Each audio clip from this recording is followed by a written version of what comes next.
விளக்கேந்திய காரிய என்று அழைக்கப்படும் பிளாரன்ஸ் நைட்டிங்கேல் அம்மையாரை நினைவு கூறாமல் இருக்க முடியாது.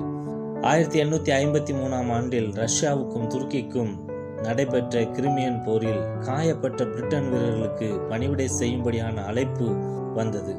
சிட்னி ஹவார்ட் என்ற இராணுவ அமைச்சரின் அழைப்பினை ஏற்று 38 செவிலியர்களுடன் துருக்கி விரைந்தார். 8000 வீரர்கள் போரில் காயப்பட்டு இரத்த வெள்ளத்தில் கிடந்தனர். எந்த விதமான மின்சார வசதியும் இல்லாத அந்த நாட்களில் கையில் ஒரு சிறு விளக்கை ஏந்தி கொண்டு அப்போர் வீரர்களுக்கு சிகிச்சை அளித்தார். அவருடைய மலர்ந்த முகமும் கனிவான வார்த்தைகளும் அப்போர் வீரர்களுக்கு நம்பிக்கை ஊட்டியது.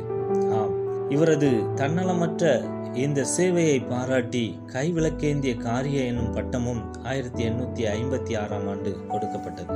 ஆம், நமக்கும் நம்முடைய ஆண்டவர் ஒரு அழைப்பை கொடுத்திருக்கிறார், ஒரு கட்டளை கொடுத்திருக்கிறார். நீங்கள் உலகமெங்கும் போய் சர்வ சிருஷ்டிக்கும் சுவிசேஷத்தை பிரசங்கியுங்கள் என்று.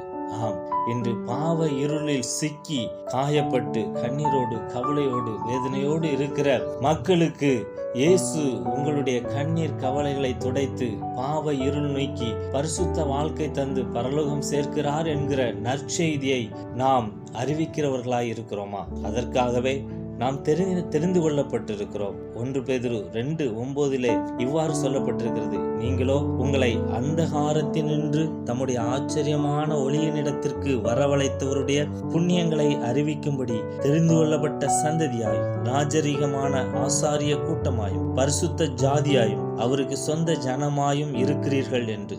ஆம், நாமும் ஆச்சரியமான ஒளியிடத்திற்கு வந்த நாம் இன்னும் அநேகரை ஆச்சரியமான ஒளியிடத்திற்கு வரவழைக்கிற பொறுப்பை ஆண்டவர் தந்திருக்கிறார். அந்த பொறுப்பை நிறைவேற்றுவோம். ஆண்டவரின் ஆசீர்வாதத்தை பெற்று மகிழ்வோம்.